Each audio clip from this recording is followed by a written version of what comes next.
Hey guys, it's Tah. Welcome back. And if you're new, welcome. Thanks so much for stopping by. I really appreciate you.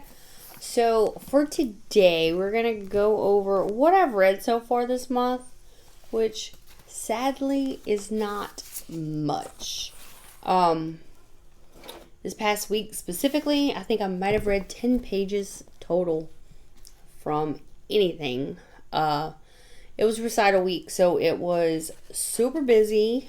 Every night of the week, I was at the auditorium, getting the stage ready, and during the day, I was doing stuff that I had to do that had to correlate with what I was going to do that night, and, regular household stuff. So, not a lot of reading was done. But I do have a couple that I've read so far this month, so let's talk about those. And hopefully I can get a few more read because it's only the 20th. So technically I still have 10 days and there's no more recital, no more anything really. Abby has 2 more days left of summer camp, and that's just a few hours in the morning for tomorrow and the next day. And then we have a dentist appointment Wednesday, and that's it for a while. So hopefully I can get some reading done.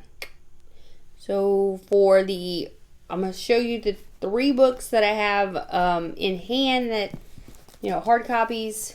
One other one that I read, physical copy, but I already exchanged it with the Facebook group I was telling you guys about. And the other ones were audio or ebook. So we will go through all of those. All right, so the first one was Circe by Madeline Miller. Not sure exactly how you say it, but this one, I really enjoyed this one. This one was about Circe. Started when she was born and kind of grew up, and then Zeus banished her to an island, so it showed basically her entire life living there, however many hundreds of years she lived, and the things she went through, the people she met, the just different things about her life. I really enjoyed it. She met quite a cast of characters. She had different lovers, and it kind of went through all of that. It was really interesting, but Circe got treated like crap, especially by her own family, and that was kind of sad, But hey, it is what it is. But I really, really enjoyed this. It was definitely, I was expecting not to enjoy it, honestly, because some of the reviews I saw, people were like, oh, I was bored, blah, blah, blah. I wasn't bored. This one, it really held me, and I really enjoyed it. All right, so the next one I read was my very first Danielle Steele novel, and I'm pretty sure I've told you guys, my mom, always reads Danielle Steele, and that's how I kind of learned about her. I'm talking as a little kid, I'd walk in, my mom laying in bed, have this huge novel, and she'd pretty much put it all read in one night, maybe 2 tops. That's where I got a lot of my reading love from. So this one is called Past Perfect, and I absolutely loved her writing style. Like I said, I've never read her before, but this one was about 2 families that were 100 years apart, and they kind of come together, and it's really neat. What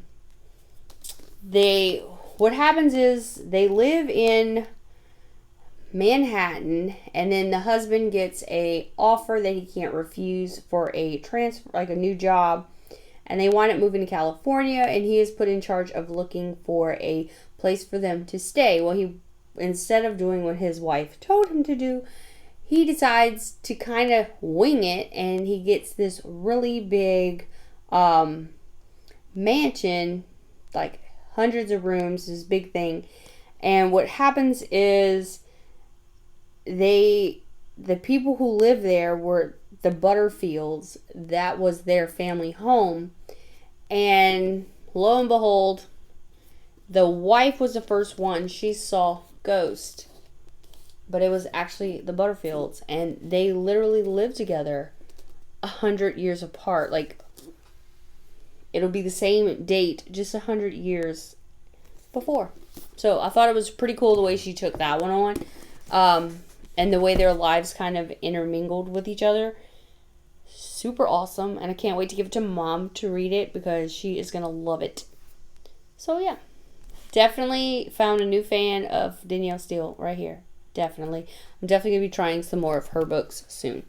Alright, the next one is called Escapades by Noelle Iman. And this, I found out, well, I knew she was from Louisiana. And I knew she was like near me. Little did I know that I was going to meet her last weekend. I met her last weekend. Her child goes to the same place my child goes. And I talked to her and I told her that I read her book. And I wanted her to sign it this past week.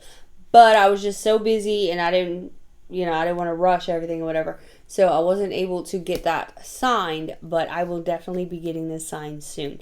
It was super awesome to talk to her. Anyway, this is her first novel. And this is about 4 friends. And they each have their own lives, their own men, their own drama. And you experience each of their kind of like relationship trials or whatever, and then they get together for a girls' like weekend and basically dish about all of it. And at the end, it says to be continued. So there's going to be so much more drama, so much more stuff we're going to see. And I can't wait because it was about each of their relationships and what they're going through and how it's going. And just to go dish with your girlfriends, like, I love the way she did that. So definitely will be reading the rest of her books when they come out, but I'm definitely going to get her to sign this. I'm so excited. That's 2 published authors that I have met. One, I had got them to sign it, and then I'm going to get her to sign it eventually. But I did talk to her about it. Yay! The next one I read, I'm going to put it up here. It is called Sky Falling. I have it right here on my computer if you see me looking down. It is by Mia McKenzie. And this one is about a girl named Sky. She is a solo viber, is what I'm going to call her. She does everything kind of like on her own. She goes at her own pace. She doesn't have anybody in her life. So she runs this company where she travels a lot. And she basically, when she gets off of these trips for her company, she comes back to her hometown and she lives out of a suitcase. Typically at her friend's bed and breakfast. But this happened, like it kind of goes back a little bit. When she was 26, she was broke. So she didn't even think twice about it. She sold her eggs to someone, pocketed the cash, and she was happy. Well, now she's approaching 40, and she's kind of, like at this point, I guess, looking for someone. Maybe she realizes that, like, she can't be on her own forever. And the thing that really triggers that is a 12-year-old child walks up to her and basically tells her, like it's in the synopsis, this part, so it's not ruining anything. I'm your egg. So the child is from the eggs that Sky sold when she was 26 years old. And basically, she gets to know this child, and it makes her kind of have feelings inside, like, oh, maybe I don't want to be alone forever type thing. So it kind of goes through the whole process of them becoming, getting to know each other and learning about like everything the child has gone through, and it makes her kind of reflect on her own stuff. And I thought it was really good the way they did that. And there are also a lot of other things in there, like for instance, Sky and basically all of the main characters, they are, I lost my train of thought, hold on. Okay. It also has kind of like a Black Lives Matter vibe to it as well, and it is LGBT plus genre as well. So it has multiple representations in it, and you see each of those as you're reading through. And I definitely enjoyed it. I see that this person, Mia McKenzie, she also wrote The Summer We Got Free, and she's the creator of Black Girl Dangerous Media. It's an independent media and education project that centers queer Black women and girls. So I can't wait. I really liked her writing style. I want to read more from her. So I'm going to definitely check out and see what else she has. Have you ever read anything by Mia McKenzie? And Sky Falling, it isn't out yet. I got it from Book of the Month. So I did get it a little bit earlier. I think it's being released on June 22nd. So very close to being released if you wanted to read that. And then the next one I read, I did the audiobook for The Wife Stalker by Liv Constantine, I believe is how you say it. And this one was kind of like a like a thriller mystery. You gotta kind of, not really a mystery, I guess, but you kind of following along and you're trying to figure out what's what as you're doing it to see maybe who's lying and who's not and what's the actual story. And this one is about a woman named Piper. She travels to Connecticut and she starts over. She has a business, and she joined, is it the golf club, the yacht club, and she met this guy named Leo, and the only thing wrong with him is he has a ring on his finger, but no marriage is permanent, as she says. And then, meanwhile, Joanna, she is the, I guess, other woman you would say, like the wife. She's been waiting for him to come out of his depression, and he has, and there's 2 children involved, and he's starting to spend more time with them, and she gave up her career and everything to take care of the kids and take care of him.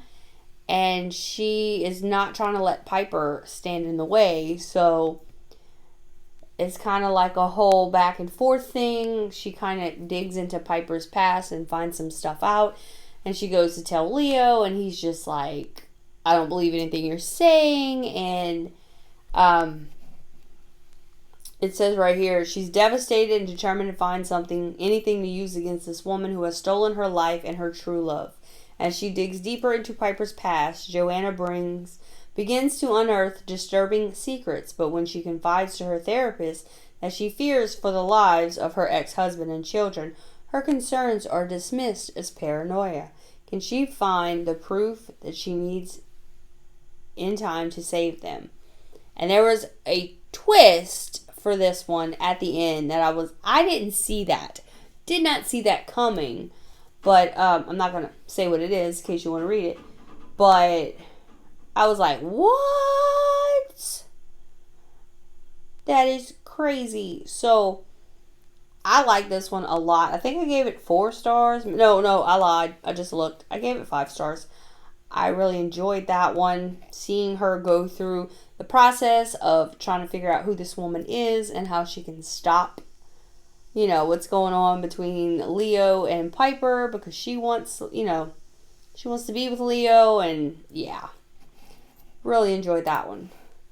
And then the last one I read was a graphic novel, and it was Taproot by Keezy Young, and this one is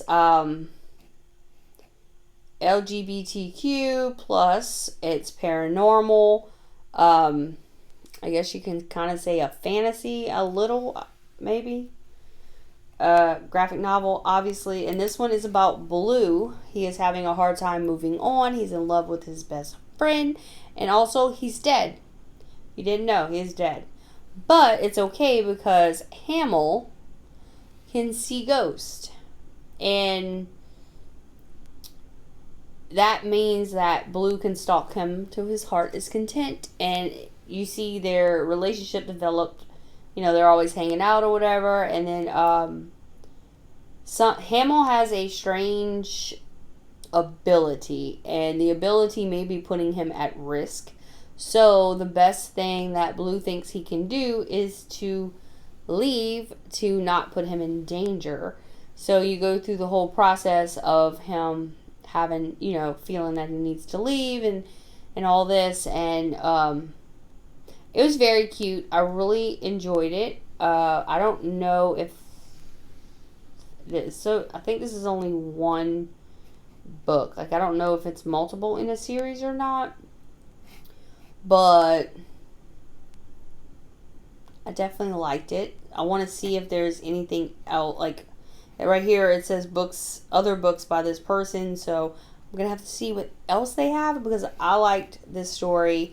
The artwork was gorgeous. Absolutely loved it. The only thing, I wish I'd have had a hard copy. I read it on ebook, so it wasn't quite the same, you know, but I did enjoy it. And I've seen a lot of people were reading this one this month because it is Pride Month. And I didn't read it because it is Pride Month. I just read it because I wanted to read it, and it seemed like a cute little story. And it was. But perfect month to read it in, right? So that's everything that I've actually finished this month, which is not much. But I am still working on my TBR that I'll link the video down below if you didn't see that. The 5 books that were chosen. 2 of them were in here, actually. Cersei and Past Perfect were part of that. And I did finish those. So, yay for that. I haven't really determined any rules or whatnot for my TBR. I don't know if I'll ever get to that point where I'm like, oh, I didn't finish it, punishments, or if I did a great job, maybe a reward. Right now, I'm just picking books that fit the prompts that I need to fill for all of the reading challenges that I'm trying to get done by the end of the year. And also, one challenge I have met completely, 100%, is my GoodReads challenge. When I started 2021, I pledged 100 books, and I hit 100 books 2 days ago. I finished this one at the end of last week. So when I finished this one, I hit 100. So that was super exciting. But technically it's 101 because, like I told you guys, I had beta read a book, but it's not out, so I can't put it on the list. So once that comes out, which I don't know when, but that'll be awesome. So yeah, I've never done one of these. I hope it was good. I hope you understood what I was talking about. I will get better at these, obviously, but you got to practice, right? So, hope you guys enjoyed. Huge thumbs up if you did, and I will see you guys next time. Bye, y'all.